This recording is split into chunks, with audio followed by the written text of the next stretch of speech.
Do outro lado ali da conversa, o Casão, o São Paulo, como eu falei, muito mal fora de casa, né? Acabou de perder do América, mas o Dorival muito festejado, né? E aí ele foi perguntado sobre se ele tem algum sentimento de enfrentar o Flamengo, de onde ele saiu. Ele falou que não está totalmente focado no São Paulo nesse momento. Mas é difícil imaginar que ele não vai pensar quando ele estiver lá na final, assim, bom, foi esses caras aí que me mandaram embora há um ano atrás, né?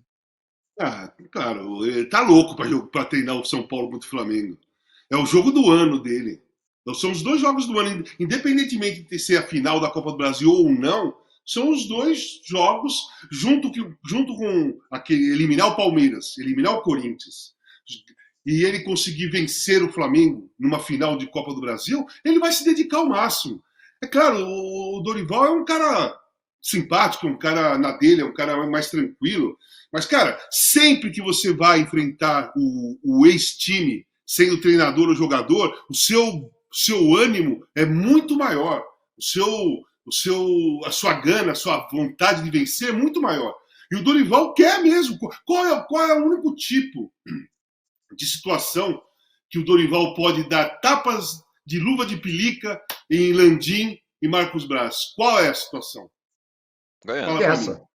Sendo campeão, cara, em cima dos caras. Não precisa discutir, você não precisa xingar, você não precisa dar entrevista falando mal dos caras, você não precisa nada. Você vai lá e é campeão da Copa do Brasil em cima do ex-time. Acabou, cara. Se o São Paulo fizer isso, se o Dorival conseguir isso, ele desmorona a Gávea.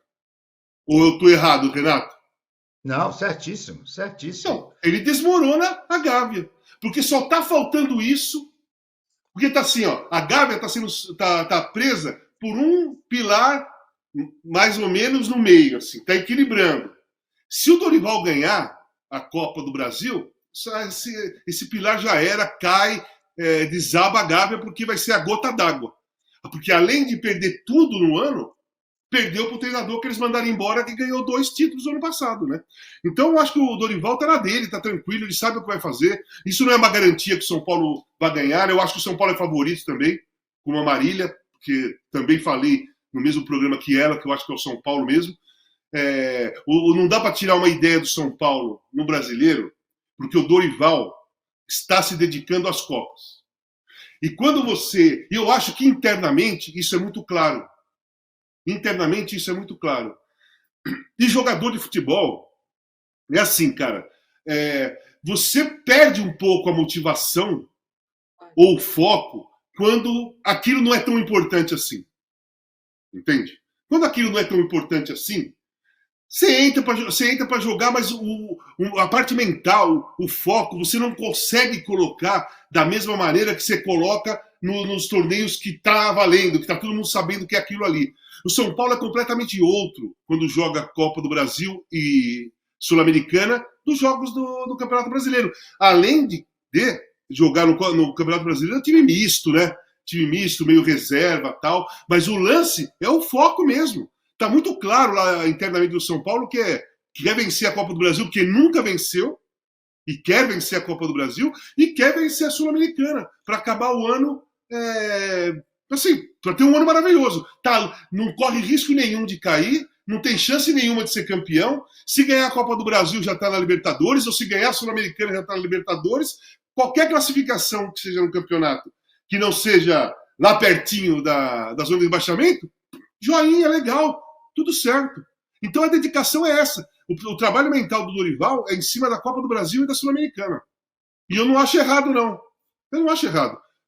É errado o Corinthians, que está lá embaixo colado na zona do rebaixamento, que fica pensando em dar preferência para a Sul-Americana. Quer ganhar a Sul-Americana? Beleza, vai lá, joga com afinco, tal. Mas o campeonato do Corinthians é não ser rebaixado. Eles não colocaram isso na cabeça ainda. E por isso está correndo risco. Porque sábado podia ter perdido do Goiás, hein? Sábado podia ter perdido do Goiás. Não perdeu por um triste. Os dois hoje, nesse momento, estão na mesmíssima situação, né? Tanto o São Paulo quanto o Corinthians. Esse é um ponto que pode encher o saco do São Paulo até lá, né? Vocês não acham? O quê? Esse flerte com a parte de baixo da tabela. Ah, não, mas o São Paulo não está. esquece. O São Paulo não está flertando com a zona de rebaixamento. Como pontos perdidos é exatamente igual ao Corinthians. Mesmo Eu ponto. sei, mas você tem que ver o rendimento. Você tem que ver o rendimento. O Corinthians veio com rendimento péssimo desde quando começou o campeonato. O Corinthians está ali. Sabe por que o Corinthians está naquela posição? Porque todos os concorrentes perdem na mesma rodada que o Corinthians perde ou empate. O Corinthians avançou um ponto, gente. O Corinthians avançou um ponto. Porque Bahia perdeu, Vasco perdeu, Curitiba perdeu. E só o América ganhou, mas o América está lá embaixo. E o Santos perdeu. O Corinthians avançou um ponto jogando aquilo ali que está jogando. Entende? O São Paulo, se ele acelerar, ele começa a ganhar de novo. Você é muito dramático, rapaz. Falar em rebaixamento do São Paulo, pelo amor de Deus, você está na profissão errada. Você tinha que ser ator, entendeu? Um grande ator. Mas não é? Pô, para com isso, pô. Pô, o Dorival está ameaçado de dar 2 taças para o São Paulo e você está dizendo que ele pode cair, cara. Não, cair não. Basta ele ganhar uma dessas 2 taças, que ele já terá feito tudo que o São Paulo sonhava para o ano. Que é ganhar um troféu e ir para a Libertadores. E aí se dedica ao campeonato. Exatamente, pô, óbvio, mas o Eduardo, rapaz, daqui a pouco ele vai falar do Rogério Ceni aqui, pode ter certeza. Não, tem uma mensagem aqui, ó. Mensagem do Gabriel Henrique, ganhando força a notícia de que o Ceni volta ao Fla. Tá falando aqui. O Landim disse que não, é isso? Eu vou fazer feito o Gerson, eu vou para a carrocinha, dá licença que eu vou sair. Fala, Marília. Não, esse programa é bom, porque se eu comecei atrasada de novo, peço desculpas, provocando com o Renato, dessa vez com notícia, né? Desse zoom do Rogério Ceni. Mas, de qualquer forma, ainda que ele seja um nome eventualmente querido pelos jogadores, seria uma resposta aí da direção para um agradinho para que esses jogadores ganhassem e salvassem a temporada. Uma coisa eu acho assim, não é sobre ser gestor alheia ou cortar a cabeça do Sampaoli, que já deveria, na minha opinião, já não deu certo, né? Não é que ele vai ficar pobre, vai precisar de ajuda. Ele está bem, não vai precisar desse emprego até o final do ano para ganhar um presente do Papai Noel. O Flamengo está esticando a corda, assim, a aposta do começo do ano era imitar o Palmeiras. Vamos então ter um projeto a longo prazo, porque o elenco não pode ser assim. A esticar a corda no Vitor Pereira. Agora nós vamos dobrar a aposta com alguém que mexa com o elenco. E o Flamengo está se colocando numa situação agora muito ruim. Qualquer que fosse a final da Copa do Brasil, talvez os jogadores jogassem por si. Agora sempre vai ficar a leitura, ou no subliminar, ou a gente vai procurar de binóculo, quanto esses jogadores do Flamengo gostavam ou não gostavam do Dorival. Então, manter o Sampaoli no banco de reservas nessa Copa do Brasil, eu acho uma temeridade. É melhor não ter ninguém. Porque aí, de fato, você passa para os jogadores a responsabilidade sobre aquilo que eles têm para fazer. Porque se é por acaso... não estou dizendo que eles vão derrubar o Sampaoli, ou eles preferem que o Dorival ganhe para dar uma resposta para a diretoria, que deveriam ter deixado o técnico que eles gostavam, etc. E tal. Não é essa teoria da conspiração inteira, não é a novela das 8. Não é isso.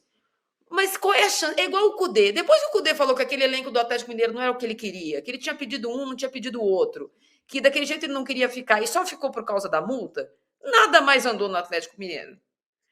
No caso do Sampaoli, gente, às vezes não dá certo o relacionamento. E não deu. E não é só porque o Sampaoli não tem razão, ou porque os jogadores têm razão, ou só um lado tem razão. É porque o Flamengo precisa ser mais importante. Fica agora uma picuinha. Não, eu tenho razão, então eu vou manter o técnico. Vocês vão ter que fazer o que o técnico quer. Ou, não, vamos chamar o técnico que os jogadores gostariam. O Flamengo tem 15 dias, aí 20 dias para disputar uma final. Daqui a 20 dias vai estar melhor a relação com o Sampaoli. O Sampaoli não deu bom dia pro cara que tomou um soco na cara. Depois disso vai melhorar como? Sim, é verdade. Vocês viram a cara do Sampaoli hoje no sorteio? Uhum. Era cara de velório, rapaz. Era cara que estava se despedindo de alguma coisa. Ele estava se despedindo do Flamengo. E o Landim não deixa ele sepultar. Sepulta logo esse cara. Fica esse cadáver já fedorento lá no Ninho do Urubu. E o Flamengo vai perder a Copa do Brasil se ficar com ele. Veremos, próximos 15 dias. Casão, O Palmeiras venceu ontem, 1-0. Você deu o seu destaque inicial sobre a questão do VAR e impedimentos e tal, falaremos disso. Porém, perdeu o Dudu. Jogador que, tudo bem, não tem feito a sua melhor temporada no Palmeiras, mas ele é muito simbólico, um jogador muito importante para o Palmeiras, tem um elenco muito curto. Quanto que isso vai atrapalhar o time aí daqui para frente? Vai atrapalhar na decisão de como o Abel vai montar o time agora. Eu acho que assim, o forte do Palmeiras é o coletivo, tá? O Palmeiras não tem. No Palmeiras não se utiliza de um jogador para fazer a diferença, apesar que o Rafael Veiga faz a diferença, como fez ontem, né? Se o Rafael Veiga não mete aquela bola na gaveta, naquela falta espetacular, o jogo teria acabado 0-0. Então tem, em algumas jogadas individuais, algumas virtudes de jogadores que eles decidem a jogada. Como o Rony luta, de repente faz gol de bicicleta, enfim, acontecem essas coisas. Mas o forte do Palmeiras é o coletivo, tá? O que tem que saber, o que o Abel deve estar pensando nesse momento, é se ele vai colocar um outro atacante aberto para ficar com o mesmo esquema, ou se ele vai puxar o Rony para abrir o Rony e colocar um centroavante, ou se ele entra com outro meio-campo e muda o esquema dele. Fica com só 2 atacantes e um meio-campo mais robusto. Eu acho que é isso que ele está pensando.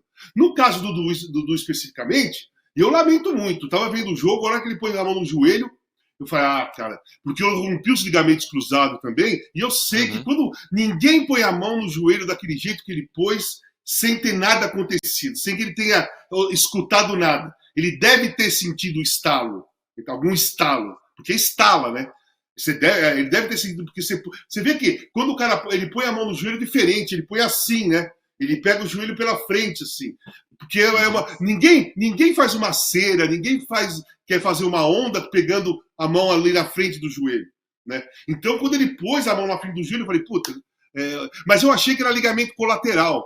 Porque eu não vi o joelho fazer um movimento para romper. Ele vai demorar um tempão para voltar, isso é um saco, cara. Apesar que hoje a medicina já evoluiu bastante, a fisioterapia também, mas não muda o tempo. A cirurgia é melhor, a fisioterapia é muito mais avançada, mas o tempo não mudou. Porque o enxerto demora lá 4, 5 meses para ele ficar firme. Ele não pode nem ficar frouxo, nem ficar muito esticado. Senão a cirurgia tem que ser feita de novo. Ele tem que ficar do jeito que o ligamento normal tem que ficar. Então, cara, é uma coisa muito precisa e vai encher o saco dele. Mas, assim, eu lamento porque é muito chato você sair de um momento que o time pode ser campeão de novo da Libertadores e tal. Eu lamento muito pelo Dudu, espero que dê tudo certo para ele. Mas a cabeça do Abel, ele não está preocupado porque ele perdeu o Dudu individualmente. Ele está preocupado porque ele perdeu um jogador que já fazia parte clara do modo do time dele jogar. Ele vai ter que adaptar. Porque você não tem um outro jogador igual ao Dudu. Vai ter que mexer no negócio ali. A estrutura do meio para frente vai ser modificada de alguma maneira. Ou vai entrar um centroavante, ou o Rony continua ali, entra outro cara na ponta, ou ele puxa um meio campo mais, sei lá, ele pode fazer Zé Rafael, Gabriel Menino e Richard Rios. E o Rafael Veiga um pouco mais perto do Rony e do Arthur. Ele pode fazer isso. O time meio campo fica mais robusto, só que ele vai ficar sem esticada pela esquerda. Vai ter que ser o Piquerez que vai ter que fazer aquela... Né? E faz muito bem. Porque o Richard Rios pode abrir um pouquinho para a esquerda, pro Piquerez fazer aquelas avançadas dele e ele ficar na cobertura. Ele vai ver o que ele vai fazer. Eu acho que esse é o único problema que o Abel vai ter. Porque o Palmeiras não é individual, o Palmeiras é coletivo. No caso do Flamengo é diferente. Você perde o Arrascaeta, é individual. É um cara que desequilibra tecnicamente. É um cara que faz a diferença. Você não vai encontrar outro cara no seu elenco lá para colocar ali para fazer. Você vai ter que mudar o modo do time jogar. Sem o Arrascaeta, o time pode ficar bom do mesmo jeito, mas perde muito da técnica e da criatividade. O Palmeiras não perde. O Palmeiras só muda a estrutura. Nossa enquete é essa pergunta. Quem faz mais falta? O Arrascaeta para o Flamengo, 73%, Dudu para o Palmeiras, 27%. Bom, Renato, além do Dudu,